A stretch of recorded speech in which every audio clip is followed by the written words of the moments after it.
Good afternoon and welcome to a Friday edition of the PHLY Eagles Show. I was pining to get back. I missed 3 shows, had separation anxiety. Finally back in this seat. Zach Berman here with Rich Hofmann for July 5th show. It is a Friday, so we're doing Tic-Zach-Bo, Rich Zach-Toe, however we want to phrase it for this Friday. But there's going to be some fun topics to discuss. Rich, great to see you on the other side of the screen. ZB, it's great to see you as well. I think we need to address it first. You got some sun, man. Yeah, I was on vacation with my family. It wasn't much R&R, but it was awesome. I was at a water park with my kids and did about hours upon hours. I can't even tell you how many hours of slides that I did, waiting in line, had to bring a raft upstairs like multiple times. It was actually a good workout. And in between, I had my AirPods in, and my wife saying, "What are you listening to?" And I'm saying, I'm listening to Bo and Fran, and I'm listening to Bo and BLG, and I'm listening to Bo and Rich. So being kind of the taking the pride in the show, I was a little envious of some of the topics, and I did a lot of, I spent a lot of time at night taking notes of how I can improve on the show in the next few weeks and months. And so hopefully that comes across here. So your kids love a water park? My kids love a water park. I loved a water park. Perhaps a little too much. Are you more water park or amusement park? So I think I'm more water park. I'm the weird person that's more water park. I actually, as somebody who likes going on all the rides where they flip you up and down, the problem I have found with amusement parks is that I get dizzy after 3 or 4 of those. And it's not that I don't enjoy those rides while I'm doing them. It's just like the idea of, rolling off 10 of those in a row is too much for me. I'm not going to feel great after that. A water park, I don't know. I used to love that during a hot kind of summer day. It's funny. It's not even a great water park, but one that was near where my family would vacation, the one in Ocean City on the boardwalk. Oh, yes. There's only like 6 rides. I mean, I'm sure the one that you went to was much bigger and better and had more variety, but I used to go to that Ocean City one all the time, and I was like, these 6 rides are all I need. It's great. I probably saw you there at that Ocean City one growing up, because I frequented there. Enjoy the water park. My issue is I don't love the lines, the slide, because you're in the slide for about 10, 15, 20 seconds, right? You can be in a line for 10, 15, 20 minutes just to get up there. But it is refreshing on the hot day. Yes. I'm doing Hershey Park actually next weekend. So a week from tomorrow. And I'll have a good kind of A/B comparison between the water park at this age and the amusement park at this age. So the Monday show thereafter, I'll have a better idea if I'm more amusement park or water park. But right now I'm leaning toward water park. Might be recency bias though. Fair enough. Yeah, no, I would pick water park for sure. But that sounds like fun, man. I'm happy you had a good time. I did not see Saquon Barkley at the water park, but Saquon Barkley is going to be a big topic of discussion in today's grid. Of course, if you saw Hard Knocks, the offseason edition, the Giants edition, as Bo and Rich spoke about on Wednesday's show, they talked about Joe Shane and John Mara and kind of outlined some of the Saquon discussion. But Saquon was a big talking point there. So as a reminder, I imagine if you're watching now, you're a loyal viewer, loyal listener. But those who are new to it, we have 3 topics: Eagles, NFL, miscellaneous. And for each of those topics, 3 questions. Would you rather? Then there is convince me, and there is predict the future. So, Rich, it's up to you each way for where we will start, but I can tell the audience that the Eagles questions are Saquon heavy. Let's do it. Let's start there then. Let's do convince me Eagles. Convince me Eagles. Okay, here you go. Is there more juice to the Saquon Barkley versus New York Giants games, rivalry after Hard Knocks? Is this manufactured or is there more juice? And kind of the peg for this is A.J. Brown had a tweet that he actually has deleted since then, but this was on July 3rd, where he said, quote, "The Saquon video fired me up, and it wasn't even about me. I'm going to do everything in my power to make sure you get yours, fam." So I haven't spoken to AJ about this. I imagine the video he's referring to is kind of the social clips that HBO has put out of Joe Shane and the Giants front office talking about their valuation of Saquon. Perhaps it was Joe Shane talking to Frank Gore about how running backs kind of go downhill at 27. But basically, it was pretty clear in that video that Joe Shane was not interested in bringing Saquon back, and that the Giants had a valuation of Saquon that was certainly less than the Eagles' valuation. I mean, at one point there, they even said, "Who's going to pay Saquon this?" Right? And one of the Giants executives said, "Well, anyone who has money." And then a counter question was, "Is Saquon that much better than the other running backs out there?" There's a lot of backs out there. So that's kind of the context here. Is there more juice to this rivalry following this footage that we don't typically get to see? I think so. I think there's, at least in the online corners that we hang around in, sometimes there are certainly more meme potential and things like when Joe Shane talked about making, what did he do, the air quotes, the insulting offer Yes. to Saquon, and Yeah. talking about how stressful it was, and how Years terrible off it his was life. years off his life negotiating and putting Saquon on the franchise tag. Poor Joe Shane. So if he starts killing it for the Eagles and the Giants struggle, I'm sure those scenes will be saved by Eagles fans and brought back to life. And it's like you said too, I thought it was pretty good, like as far as behind the scenes access goes. Like I imagine the Giants had, if not final cut, like a decent say in what got used there. But like I thought, as far as a storytelling idea, the idea that they were going to go cheaper at the position, and by the way, they didn't go that cheap at the position, was like well laid out though. I thought, in terms of like, here's what we're thinking, and here's how we're going to go about this. I did get a kick out of John Mara, who was like, well, I guess we have to draft a guy in the middle rounds then, right? Like, like he was not having a complete lack of investment at the running back position. The man wants him some running backs. But yeah, I definitely think this is going to add more juice. And even if it's just like something that pumps Saquon up, and, the idea that, oh man, they disrespected me after all the things I did for them.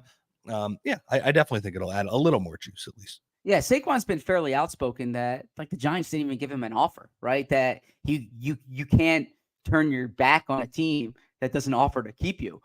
So perhaps, and I imagine in coming episodes we'll learn more. But it certainly seemed like the Giants were saying they could give this, in air quotes, $7 million offer that would insult him. Yeah, he got twice that, right? Or he got $13 million a year thereabouts, right? So I can certainly understand that the Giants did not seem very interested in keeping him back in keeping him at a high rate, and the show illustrated that as much. Now, part of this question I want to ask you, Bo doesn't like signing former Cowboys. He says it hasn't turned out well, right? Certainly the DeMarco Murray thing did not turn out well. Orlando Scandrick, bad. Orlando Scandrick did not turn out well. Even if you go back, Chris Boniol, the kicker, did not turn out well. So I can see that. Now, the Giants rivalry, and I actually think the Eagles-Giants rivalry is more underrated than it kind of gets credit for, because there is this cross-section of Eagles and Giants fans, especially in South Jersey, right?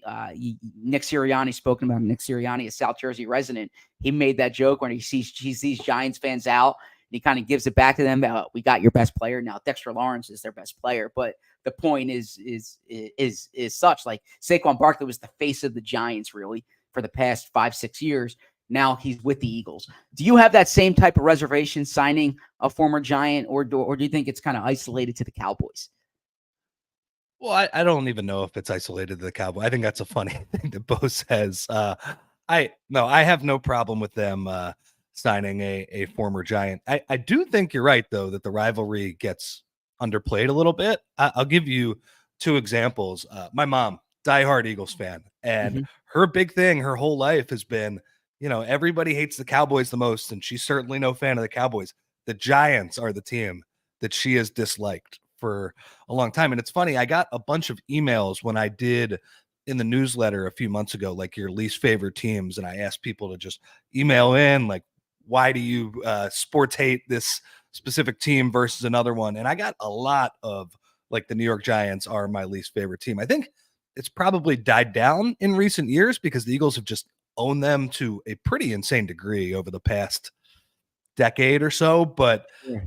I understand it too. And the other thing I was thinking of, Zach, was when I was in college, I went to Fordham in New York. So a bunch of my friends are Giants fans, Mhm. Jets fans, some Patriots fans too, from up in New England.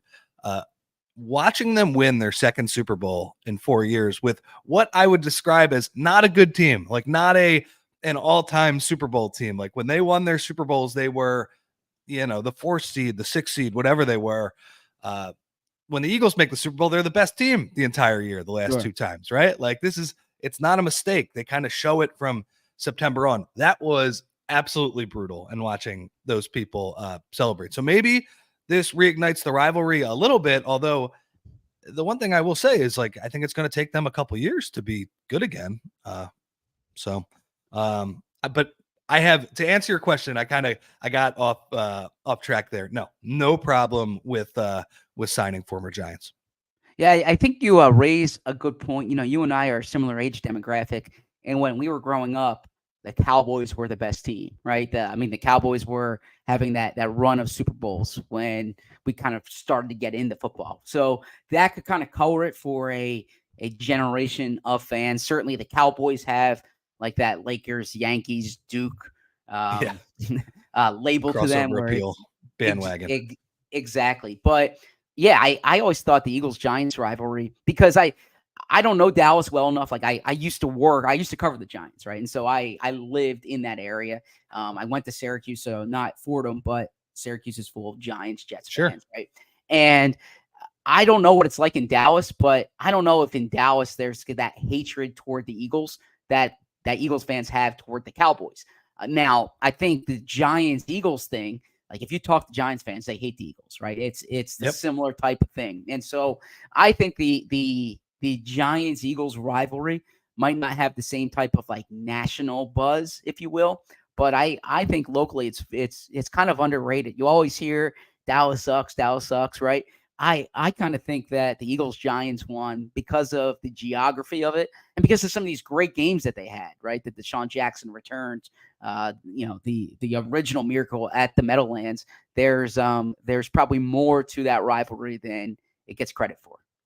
Well, and it's like when the Giants were better run too, right? In the Sure. 2000s, like they were not a perfect franchise, but they had an identity, right? They had all of these pass rushers, and that's the way Jerry Reese wanted to build the team. So, and obviously they were doing a lot better than now. One other thing that cracked me up from the Hard Knocks show, I love the scene where I believe it was Joe Shane who was like, "Look, we're not paying a quarterback $40 million to hand off to a running back who makes $12 million." And I started laughing, and I was thinking, hey, Joe, what about a $50 million quarterback handing off to a $12 Yeah. million running back? You ever think about that? Yeah, yeah, I think it's like two separate arguments, right? And I think if you're trying to rationalize the price that you pay Daniel Jones, I kind of think it's odd where like you're saying Daniel Jones never really had a chance behind that offensive line, whereas Saquon Barkley was running behind that same offensive line. Yeah, look, I know you and Bo got into it or really got the Joe Shane discussion. I wasn't that impressed with some of the Giants front office discussions there that came across there. There was a point, and we don't have to belabor this, but there was when they were talking about the other players on the market, and Josh Jacobs' name came up, and the question was, didn't he lead the league in rushing a few years ago? That's how you would. That's what my 7-year-old son would say Yes. if I brought up Josh Jacobs. I was texting with someone about this the other day. It's like if you're making small talk with like a a casual football fan and you bring up Josh Jacobs, like that's what you don't expect the GM of a team that's like, hey, didn't this guy lead the league in rushing? Like give me the basic bio of Josh Jacobs here. I would expect it to be a little bit more than didn't this guy lead the league in rushing a few years ago? Well, of course, there's probably more nuance to this discussion, but I found that funny. And one other quick Saquon thing here, just to kind of tie into the original conversation. Where I was, there was a water slide called Cyclone Rush. Okay, but my son, he doesn't know what cyclones are, but he knows what Saquon. He knows who Saquon is. He kept saying Saquon Rush, and I didn't understand what he was saying. He said, "Dad, can we go on Saquon Rush? Can we go on Saquon Rush?" And I was like, "What are you talking about?" And I'm like, "Oh, Cyclone Rush." So the Saquon name now is very much in the vernacular of Philadelphia kids, similar to probably what like Emmitt Smith was years ago when we were growing up. Definitely. And by the way, that's great from Reed, but I love the take that the Giants front office came across as casuals. It's like, did he lead the league in rushing? It was like, yeah, he was on my fantasy team last year. He was exactly. really good. Yes. Yeah. Like that's the one sentence bio. Didn't this guy lead the league in rushing? All right, we'll have plenty of more Saquon talk here. So next one to go, you choose. You can go Eagles, NFL, or miscellaneous here. Let's do. Let's do convince me miscellaneous. Convince me miscellaneous. Okay. So this one might be a personal pet peeve of mine, and being what's like the xenophobic expression for a city? Like, are like, am I too? I just mean like I'm so focused on Philadelphia, right? So I don't know if I phrased that correctly. Probably not. Yeah, no, I'll take that back. I'm hyper focused on Philadelphia. I'll put it that way. Okay. I got you. But convince me, shouldn't the Phillies be home on July 4th or July 4th weekend every year? This is 2 years in a row where they are not home July 4th or July 4th weekend. 3 years ago, they were home on July 4th, but not July 4th weekend. Okay. It seems like Philadelphia, July 4th is a big deal here, right? I mean, the country was founded here in 1776, right? Independence Day started in Philadelphia. It seems that the Phillies should be home on July 4th every year. I get it if there's like a year here and there where that's not the case, but there should be a baseball game in Philly on July 4th. Am I wrong for saying that? Again, I'll take back the xenophobic. Like, am I too Philadelphia centric? You're thinking that parochial. Yeah. Parochial. That's a better term for it. Yes. Yeah. No, 100% agree. And I actually think it should just be every year. Like, don't even give it the exception. Like, yes, there are 30 teams in Major League Baseball, right? Like, you can work the schedule where one of them is playing in Philadelphia every year, right? They do it for Boston. They do it for what is it, Patriots Day and the marathon. Exactly. Yes. That's what it should be here. And I completely agree with you. It's not like there would be some traffic nightmare down by the stadium. That's far away from all the parades and all the stuff on the parkway and all that stuff. ZB, completely agree with you. There should be a game every year, 4th of July. And frankly, Major League Baseball should be like, that game should be on ESPN every year too. It should be at like 3 or 4 o'clock, whatever the prime time 4th of July game is. Maybe it's 1 o'clock. I don't know exactly. Completely agree with you. I don't think you are being unreasonable in bringing out that take. Yeah, I think you framed it well talking about Boston. In the NFL, when they put the schedule together, Detroit always hosts Thanksgiving. Dallas always hosts Thanksgiving, right?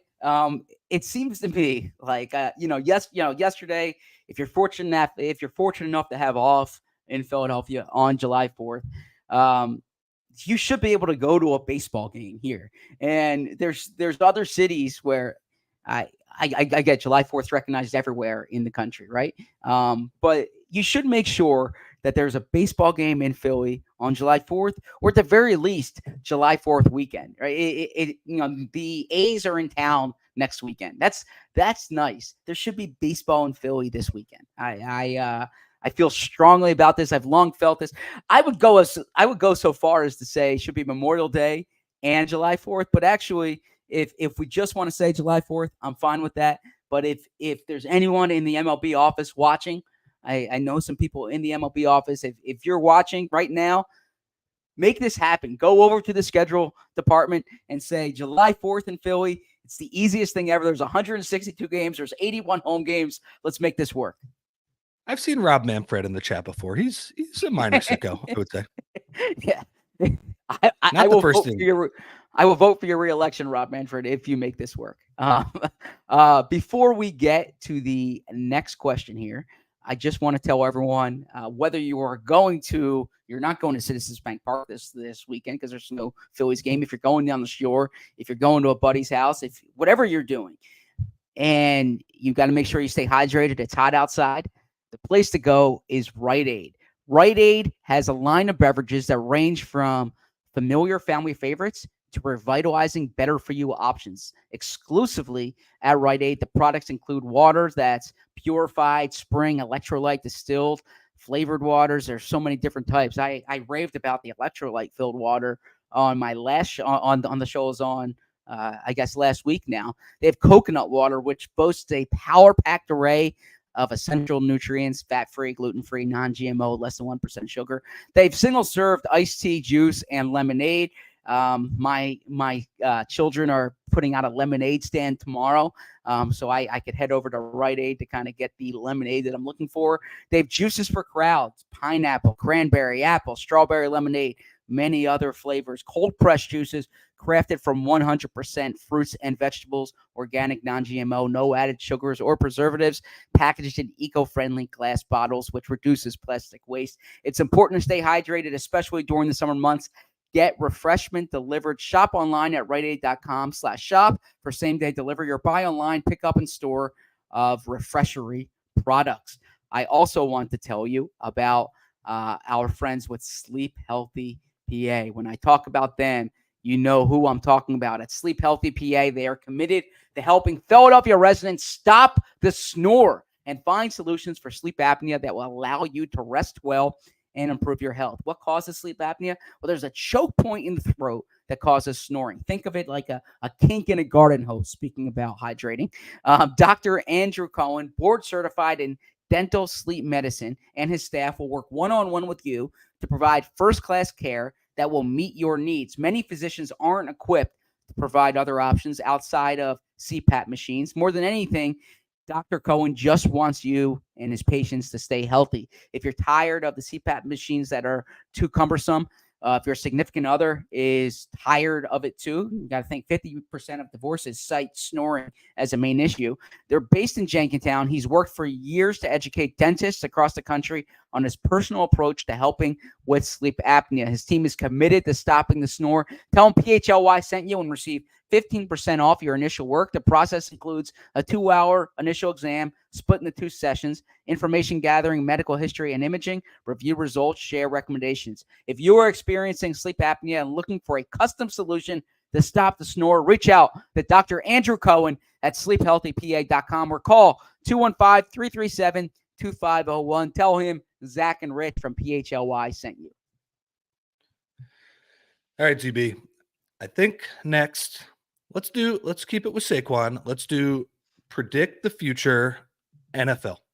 Predict the future NFL. Okay, this is an interesting one because you mentioned the stage that the Giants franchise is in right now. So this is more Giants-centric than Eagles-centric. But do the Giants regret letting Saquon leave? So part of me wonders if this story ends up dying down during the season, and that I'll explain what I meant, but in a sec. But to me, it's pretty simple. Like, as much as I want to, and I will make fun of Joe Shane if this turns out well for the Eagles, I actually think the Saquon calculus in this is fine from his standpoint. Like, I think there are plenty of things that you can criticize for him, including some of the war room conversation, in addition to like his actual moves. But like, and look, I was reading Jimmy Kempsky pointed out, he had a good write-up on it. He mentioned that Devin Singletary signed for $5.5 million, which is not what Mr. Shane was talking about at the beginning of episode 1 when it came to shopping in the bargain bin. But I get like the idea that they should not have paid top of the market for Saquon.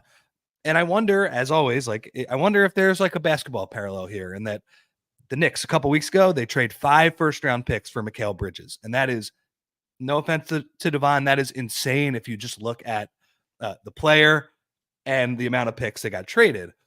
But, and it's something they could regret in a couple years, but you can at least understand it from their perspective because they have all of the ancillary pieces there, right? Like, he is meant to be kind of the finishing piece on that team. Something that the Sixers did not have, right? They kind of have a couple players and they can't trade all of their picks. So to bring it back to football, I think like the Giants are a little more like the Sixers. Obviously, Sixers better than them right now, but they have holes all over the place. Joe Shane mentioned that. So I get not wanting to pay a running back $13 million. And I wonder if this whole thing turns out to be, oh, the Eagles are good, the Giants are bad, and that was going to be the case no matter what uniform Saquon Barkley was wearing. But like, look, if Saquon is scoring touchdowns in the NFC Championship game for the Eagles, yes, the Giants are going to look bad. But like, are they going to actually regret letting him leave? Like, is it the correct move for them? I still think it is. Yeah, I agree with you. I think what they'll regret is not doing this a year sooner. Okay. I think the Giants made a miscalculation after that playoff run 2 years ago. They win the playoff game in Minnesota, come to Philly, get smoked here. But then first off, they franchise tagged Saquon and they signed Daniel Jones to the big money. What I would have done if I were them is I would have signed Saquon to a contract then, and I would have tagged Daniel Jones. And I would have bought yourself more time with Daniel Jones than the commitment they gave to Daniel Jones. Or if they had the calculation that I think is an appropriate one, that there's a lot of needs. I think a running back like Saquon is better on a team like the Eagles, where you're kind of, I don't want to say one player away, but you're a contender, and he electrifies an offense that already has a lot of juice, right? As opposed to kind of being the only guy or like one of the only guys on the offense. But I would imagine that they could have probably gotten a little more for Saquon in the trade market a year ago when they tagged him than obviously this past year. Even if it was not like the top level from a pick perspective. But I think that they fooled themselves after that run that they had in 2022. They ran it back with Saquon and Daniel Jones. And now they're kind of having this conclusion of, well, let's see if Daniel Jones is the quarterback, and we need to get help on the offensive line. And it's more than one piece. Like, I could have told you that 2 years ago. They were playing above themselves 2 years ago. And so I think that I don't think they'll regret letting Saquon leave, although certainly seeing him for a division rival, and I expect Saquon to play well, will hurt Giants fans. I think the mistake they made was trying to hold on for another year, fooling themselves into thinking what happened in 2022. They just kind of need to move forward, add Darren Waller, and be this like playoff contender. I'm not surprised by the way the Giants played last year. And I think if you're in year 3 now of Joe Shane and Brian Daboll, and you're just kind of saying, well, we need to see if Daniel Jones is the guy, then you probably know he's not the guy. Completely agree. And it was kind of funny that Joe Shane was talking about all of the holes they have. I would argue they have a hole at quarterback, and that hole is unfortunately making $40 million for them. So, yeah, it was. And I know Bo and I mentioned this the other day, but that's got to be a tough watch for Daniel Jones. Yeah, but look, I mean, he should know that like, and I think we'll see this in coming episodes. The Giants were interested in moving up the draft the quarterback. Daniel Jones has done very little in his career, from my perspective, to get the type of loyalty that he's engendered with the Giants. This is not like I shouldn't say an anti-Daniel Jones take, but I heard John Mara say before they hired Daboll, like, that they failed Daniel Jones over and over again with like the different coaches and different coordinators. It's like, how many times do you need to say the situation around Daniel, it's the offensive line, it's the receiver, it's the system, it's the coaches. At some point, the quarterback needs to raise his level above that. You draft a guy, top 10 overall. You've committed to him for as long as you have. Like, if you don't know, I say this often with players. If you don't know, you already know. And I think at this point in Daniel Jones's career, if you don't know, you already know. They know. Yeah, they know. Completely agree. He's not very good. I'm just saying it is kind of awkward for him to be like, oh yeah, like they don't believe in me anymore, which they shouldn't because he's not very good. So that's just the business. Yeah. That is the business. Let's do a miscellaneous. Let's do Would You Rather. Miscellaneous. Would you rather? Okay. It's my first time speaking to you in July. First time being on this show in July. I've always wondered this. This is like this. We call this the slow time on the NFL calendar, but this is the slow time of the sports calendar. Okay. Are you more of a July guy or an August guy? Because these are kind of the August from like a football perspective is a little, you're in training camp, you're in preseason, but let's talk about this from a overall sports perspective. And let's talk about this just from like a human being perspective. Yeah. A living perspective. Do you like July or August more? When you sent me the prep for this is embarrassing, but I typed into Google month rankings and I read people's rankings as if it was a scientific process. Got some good feedback. And to me, in those articles, it seems like January and February are kind of the lowest for most people. And I would say other than like the football playoffs, I get that, especially in the Northeast with the weather, not great. But it did seem like July and August were also pretty low. And I think if I had to pick between the months, give me August over July. Not when I was in school, but in adult life, I think I would take August. I would say for a couple reasons. Usually the first 2 weeks of August are when a bunch of people are at the Jersey Shore taking their, vacation rental, the 1 or 2 weeks. That was what my family has done for a long time. So that was always fun. Starts to get a little cooler at the end of the month. Still pretty hot, but you can get some better days. And I loved it as a basketball writer when I was full time because nothing is really going on during that month. It was very easy to sneak in 18 holes in August. And then I think the last thing you said though, part of the sports calendar, right? Football is starting, right? And I know for you that this is a good thing, but I know for Bo and other people, like training camp is a grind. Those are long days. But I just remember as a fan and as a reader, reading the daily news every day and getting like training camp updates. And now that's reading the various practice notes online, you and Bo, Jimmy Kempski, all these different people. But football is starting, right? There are preseason games that we get to complain about because none of the actual good players play. But I think I will take August over July. Okay, yeah, I can certainly see that. I look at this obviously from a work perspective, a sports perspective, and then a life perspective, right? July, for the past 14 years of my life, has been like the quiet month, right? Similar to what you said about basketball.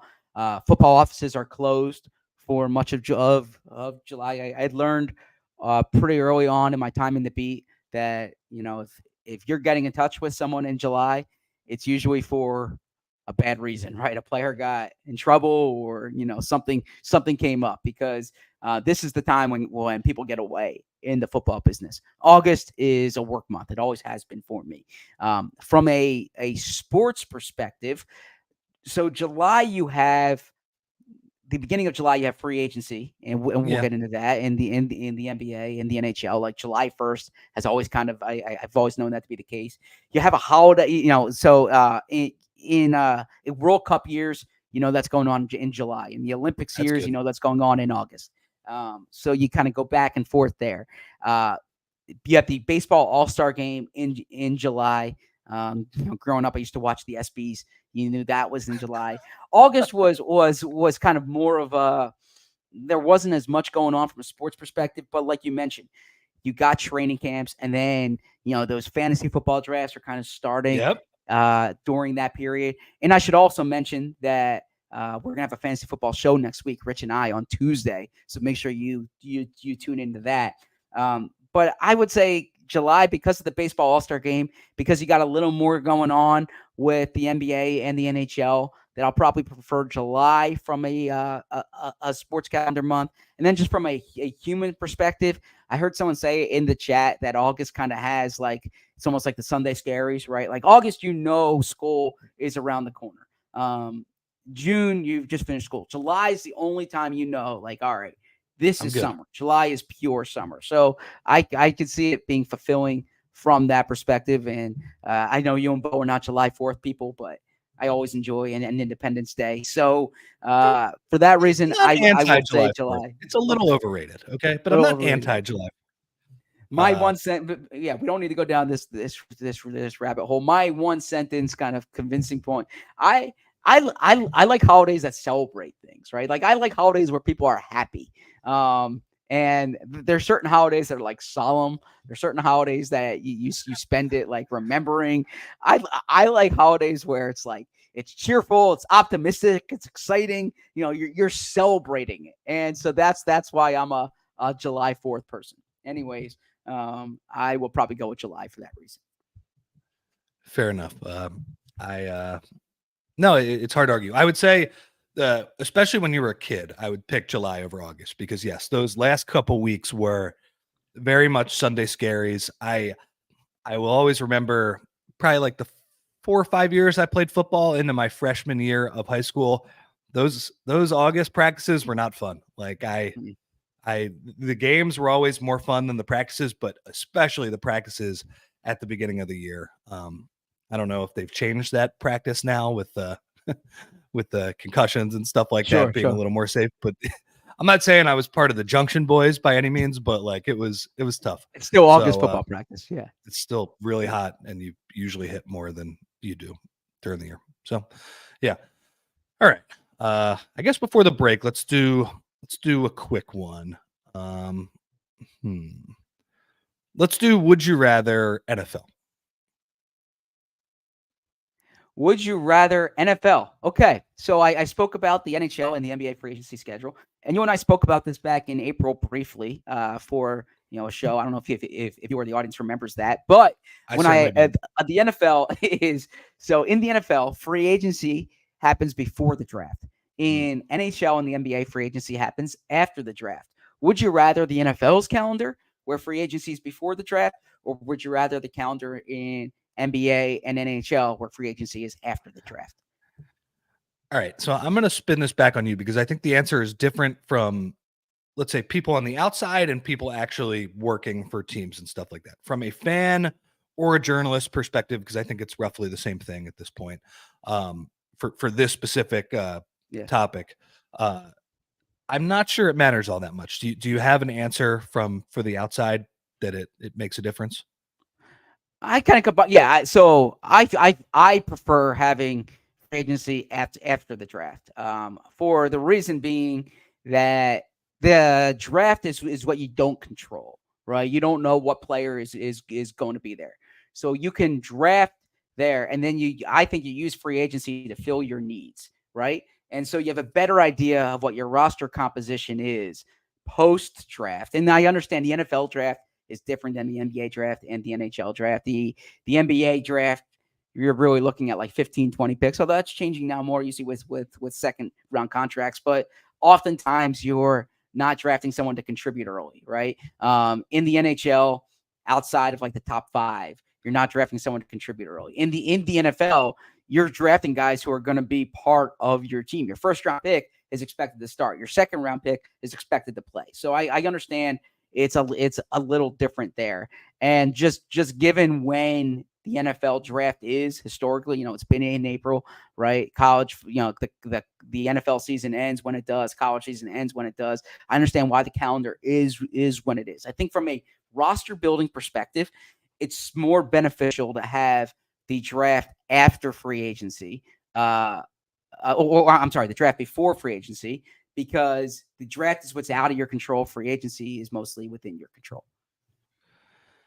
That's fair. And I think and I think that's the right answer in terms of the team building. That's where I was getting at, because and football, really, the draft is so much more important in that Mhm. than any other sport. I understand you draft Victor Wembanyama, that's great, but I would argue like the lottery is more important Sure. than the draft in the NBA. But it's for two reasons, like you said. Number one, the rookies play right away in the NFL, but number two, they're performing kind of these hyper specific roles that aren't Sure. the case in other sports, right? Like in basketball, it's like, we need a wing, and it's like, all right, is Jared McCain a wing? Probably not, but like, is it that much different than a 6'5" guy who can dribble and shoot? It's not like that crazy. And there are different ways to kind of build a roster in basketball with guys all generally doing the same thing: dribble, pass, shoot, all that stuff. In football, you can't draft a right guard and say you're playing middle linebacker today. So Sure. I agree with you on that. So yeah, I think the NFL probably the better team building way would be to do it the other way and do the draft, which is more long-term thinking, big picture ideas, kind of more general team building. Get that out of the way first, and then go fill your needs in free agency. So, Roger, if you're listening, I want to go from Labor Day to President's Day, and I want to move the draft to before free agency. Before we move on, let me tell you something. This is a weekend to celebrate. And when you are celebrating, it's not just what you're celebrating, but it's who you are celebrating with. And what I mean by that is having an ice cold Miller Lite, being with your buddies. A lot has changed over the years. One thing that hasn't is the great taste of Miller Lite. Another thing that hasn't changed is that it's less filling. So, what is the best thing about the original light beer? Miller Lite has sparked that debate in 1975. So, on the 199th anniversary or birthday of the United States, and we still haven't settled it. It's the great taste of Miller Lite. It's the best light beer. And it's not just drinking the beer, but it's the memories and the moments of who you are drinking that Miller Lite with. You think about when you're out at a July 4th barbecue, when you think about when you're down the shore, you think about when you're watching that Phillies game on the road because they're not at home and you are drinking that ice cold Miller Lite. Miller Lite keeps it simple, undebatable quality, great taste, only 96 calories. It's the beer that strips away everything you don't need and holds on to what matters most. A light beer that tastes like beer, less filling, and only 96 calories. The original light beer since 1975. You don't have to choose what's best. Miller Lite has great taste and is less filling. Tastes like Miller time. To get Miller Lite delivered right to your door, visit MillerLite.com/PHLY Birds, or you can find it pretty much anywhere that sells beer. Celebrate responsibly. Miller Brewing Company, Milwaukee, Wisconsin. 96 calories per 12 ounces. Fewer calories and carbs than premium regular beer. I also want to call your attention to a fun event that's coming up with PHLY, and that is our first annual Liberty Open, July 13th. So a week from tomorrow at Valley Brook Country Club in Blackwood, New Jersey. It's a scramble format. You can sign up as a single, a foursome, or you can sponsor a hole. It's 18 holes with the cart, tournament gifts, and tee prizes, a taste of Philly dinner, and post-round ceremony at the pavilion. Unlimited draft beer for 2 hours post-round, and contests and team prizes on the course. So make sure you check that out. And I always give a plug for being a PHLY diehard. You don't have to be a diehard to read Rich's outstanding newsletter, which comes in your inbox every morning. I don't start my day with it because I'm up very early, but it's a part of my morning ritual every single day since Rich started doing it in September, is reading that PHLY newsletter. But for all our other premium written content, it's for members at allphly.com. So become a diehard. You get great merchandise from all team, a free shirt when you become a member, and there's a members only Discord that I'm checking on a regular basis and that people are always having fun conversation. So head over to allphly.com now and join the best sports fans in the city. All right, TB, let's finish the Saquon discussion. Let's do predict the future Eagles. Predict the future Eagles. Okay. So what's the narrative about Saquon with the Eagles on July 5th, 2025? So a year from today, what are we talking about the Saquon signing with the Eagles and whether Saquon worked with the Eagles? So I'm going to let you predict, but I'm going to give everybody the two kind of extreme cases, whether it works great or whether it works very poorly. And the first is the positive one. And I think that narrative would be like, if the Eagles use Saquon as a chess piece and it opens everything up for Jalen Hurts, for AJ Brown, Devontae Smith, he is the guy that just unlocks the offense. He is getting the tough yards, but he's also, the screen game is going again. He's catching those wheel routes like Darren Sproles when they're running the mesh concept that Chip used to run. And then I think the conversation, if that happens, it's not just about the Eagles, but then it turns into a running back value conversation where it's like, okay, running backs might not be that important, but the idea of elite running back on elite offense, there might be something to that if you have the pieces, because McCaffrey had done it before. And, it's like, okay, this actually worked out really well twice. Like if you have the O-line, the quarterback, the receivers in place, spending a lot on a running back, if he does still have that juice, if he is still that legitimate chess piece, that could work out. And part of me, I hate to disparage a former St. Joe's Prep Hawk who went to school right there, DeAndre Swift.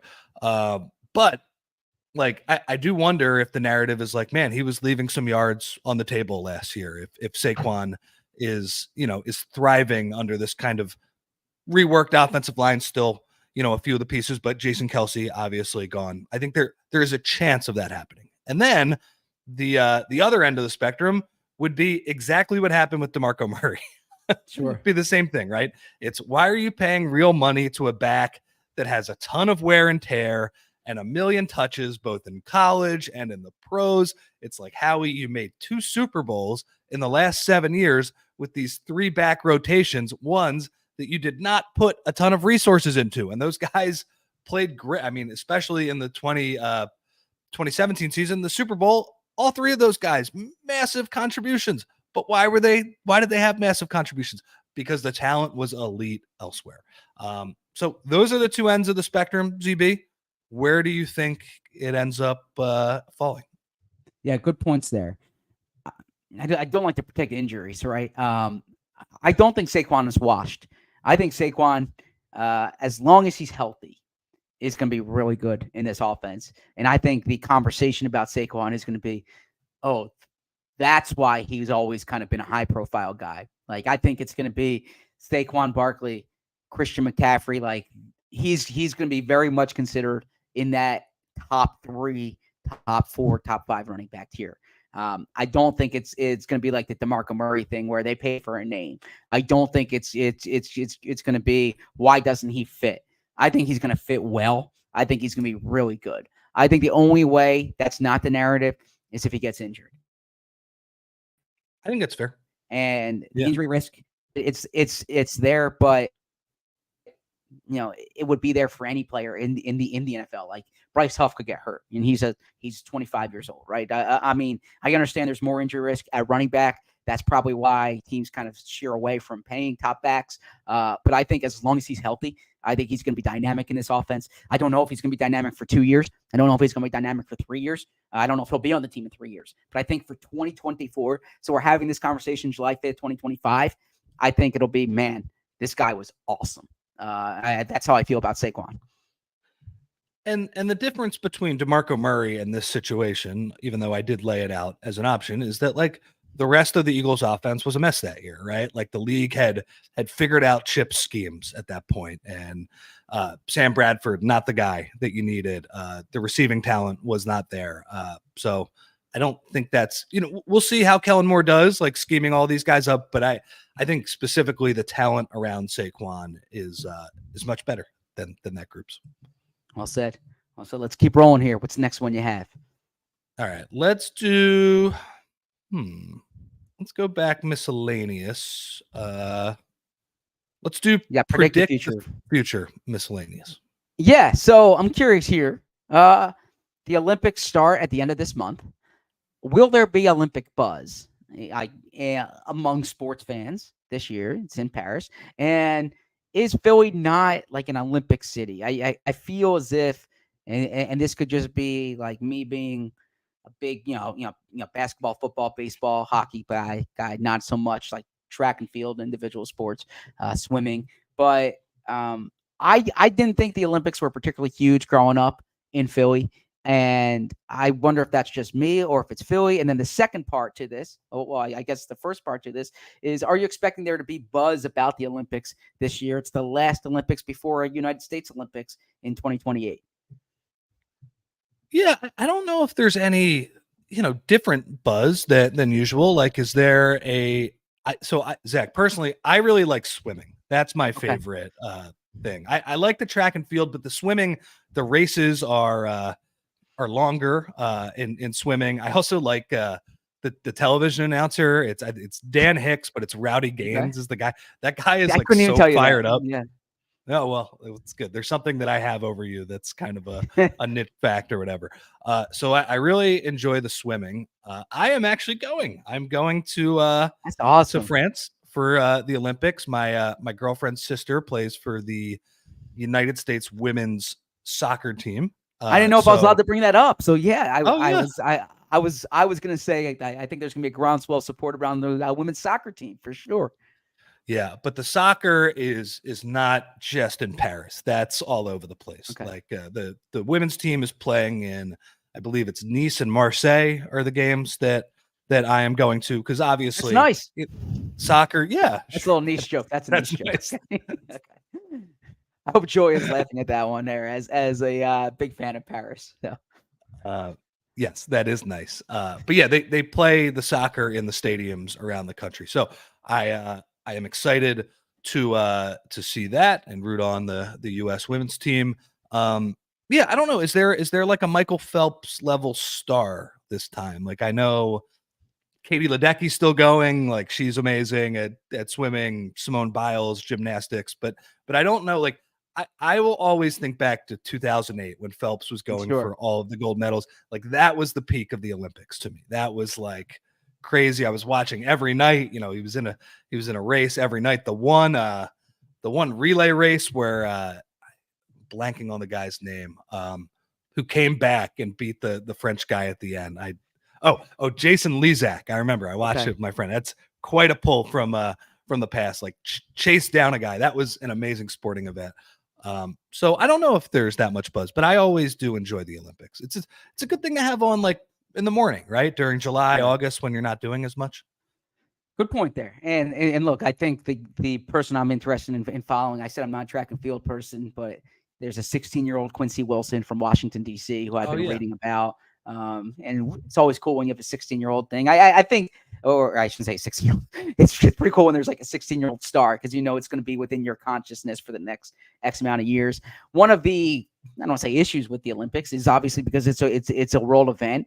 From a time perspective, it's the live events are at different periods. There's always that debate: should it be tape delay? Should it be live when you watch it? Right. Yep. You talk about watching things in the morning. I think that's why a United States Olympics is going to be exciting, because like it'll be prime time when you're watching it, even though it's in OA.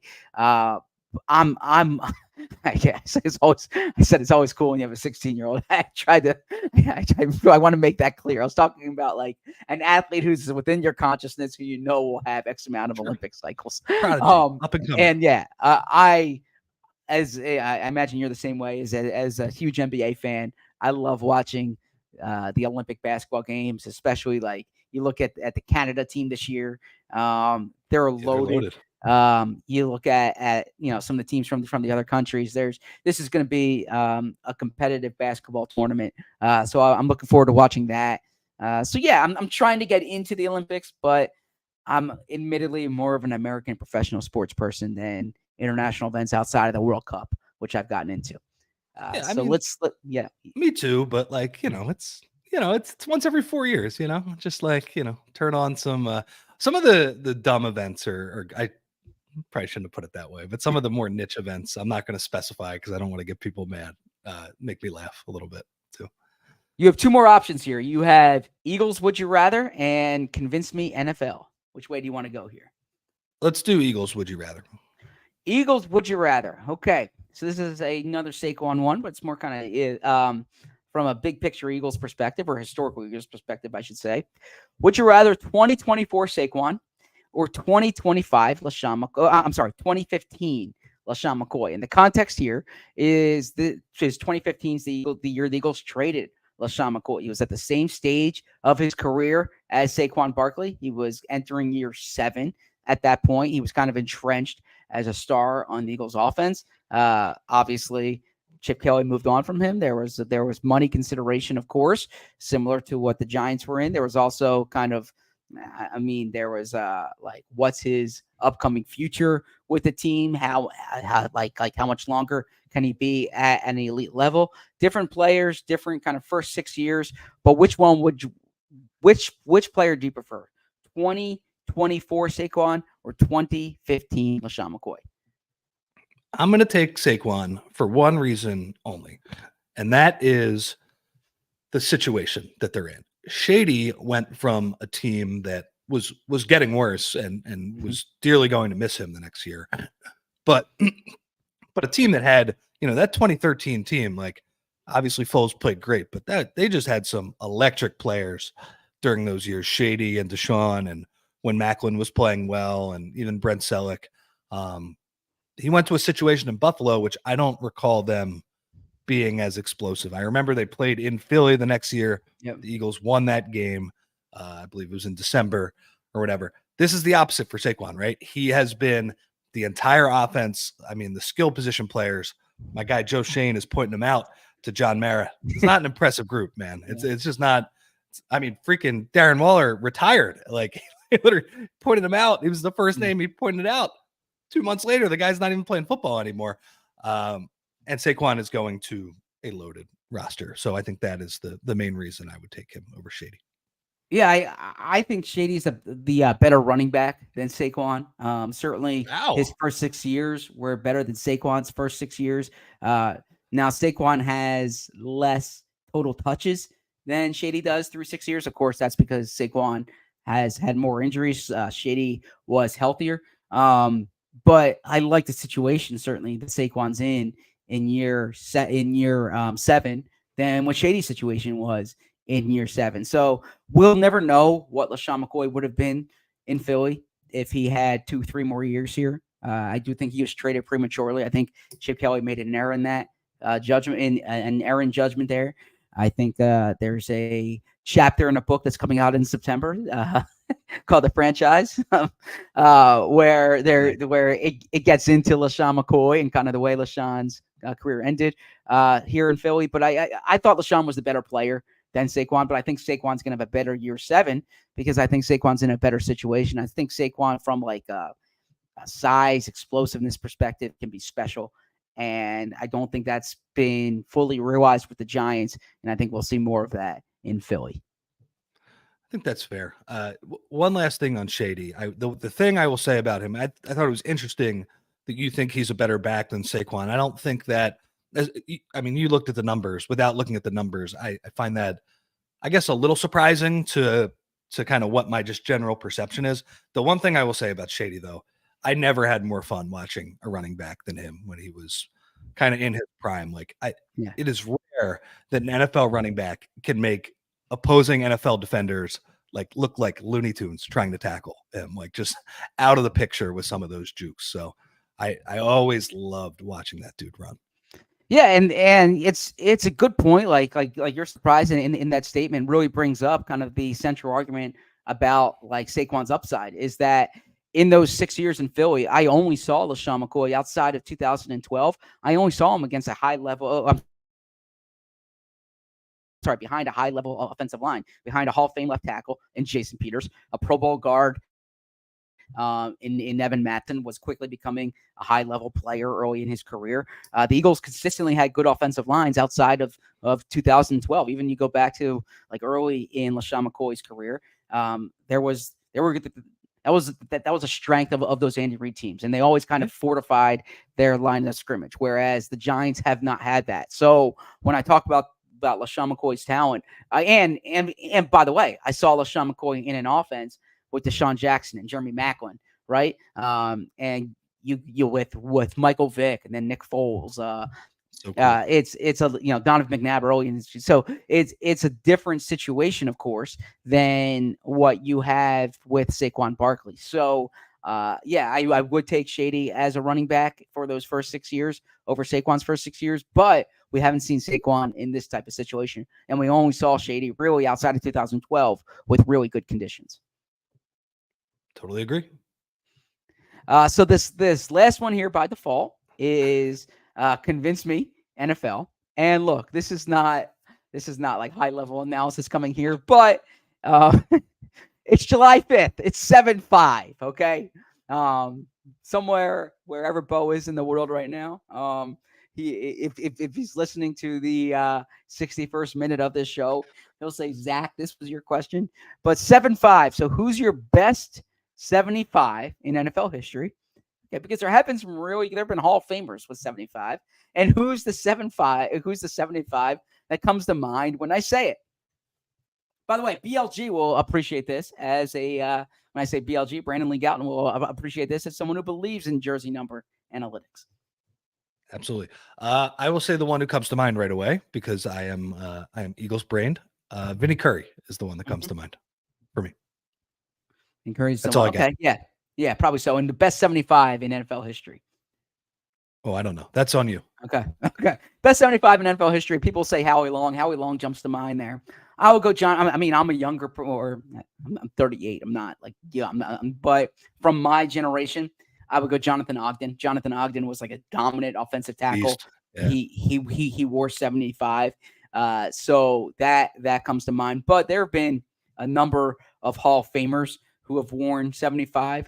That includes Mean Joe Green, Deacon Jones, Gino Marchetti, Forrest Gregg, Winston Hill. So there have been some. It's a really good number. Howie Long jumps out to me when I think of 75. I think of Howie Long because I've seen like that Raiders footage. But the best 75 for my money is Jonathan Ogden because of like the time that I grew up. And then Vinny Curry wore 75, actually, because of the Marshall plane accident that, you've all seen. Or I should say you've all seen the movie We Are Marshall. But yeah, that's why Vinny Curry wore 75. I did I did a story on, the reason every player wore the number that they did back in 2016. And Vinny Curry wore it because 75 people died on board on that flight in 1970 that Marshall was in. And so that's kind of I shouldn't say the cool reason, but the reason behind Vinny Curry wearing 75. Real quick story, because I did one of those stories too at the Sixers once, and I asked, all the players, like, what's the story behind your number or whatever. And, I got some good answers. It was in 2019, I think, when I did it. And the answers were funny. Like Ben Simmons was like, some of the answers were good. Some of them were funny. Like Ben Simmons was nice because it was like, this is what my dad wore in Australia. Mm-hmm. So I've always been that number. JJ Redick's was funny. He was 17. All the numbers he had used had been like retired by the Sixers. And they gave him a mock-up jersey when he came in for his free agent visit. And it was during 2017. He was like, I guess I'll just keep that one or whatever. But anyway, the funny part of the story was I got the Jimmy Butler was one of the last people I had to get to for the story. It was during his short time at the Sixers. And I asked him, Jimmy, I'm doing this story about the numbers.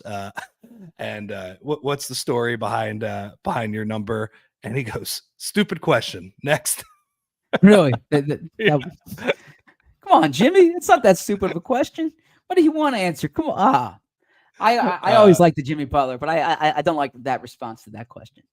But that probably made a good quote. He looked at me like I was crazy for asking him or whatever. So and honestly, to be fair to him, there might just not be a story. He was 23, right? Yeah. I mean, I don't even know. I don't even know what number he was, but I just remember just being like, yeah, okay, well, that was bad. Makes for a good line in the story, though. Stupid question. Yes. Next. Yeah. Yes. All right. So that was a fun edition of Rich Zach-Bo. We will be back on Monday for a show, Rich and I, where if you guys remember the before the league year started, I outlined what my offseason would be, a 15-step guide for Howie Roseman. I will have a subsequent piece on Monday holding myself accountable. Which one was a better pathway to go? My recommendation at the time or how it kind of materialized for Howie Roseman's plan. So we will get into that. We will hold me accountable, and we will see who had a better offseason plan, Howie or me. Now, of course, I'm not the one kind of signing the checks and dealing with competition. Mine was all theoretical. Howie was practical, but it's a fun way to A, hold myself accountable, and B, kind of assess where this offseason has gone for the Eagles. On Tuesday, Rich and I will have a fantasy football preview show. On Wednesday, we will do a mailbag. On Thursday, Rich won't be here, but we have a great guest coming in. I'll tell you more about that next week. And we will be doing a 2025 NFL draft preview. Okay. So kind of give you the names of who to look out for this college season. Some fun shows coming Friday and Monday as well. So make sure you keep tuning in to the PHLY Eagles show. Rich Hofmann has outstanding newsletters every day, Monday to Friday, that you should check out. And I know it's been a quiet period for Eagles coverage on allphly.com. It's kind of let the Sixers and the Flyers and the Phillies crew, they're doing an outstanding job. Let that kind of be the top of the page. But I promise you, I know because I have literally files on my computer here, multiple stories coming up next week, the week after that, before training camp begins 3 weeks from now. So until Monday, that's Rich Hofmann. I'm Zach Berman. Thank you to Julia for producing this. Hope everyone has a great July 4th weekend without the Phillies in town. We will see you then. Bo will say, as always, we love you. I will say, we'll do better on Monday. Thanks for watching. We all silly like the mayor.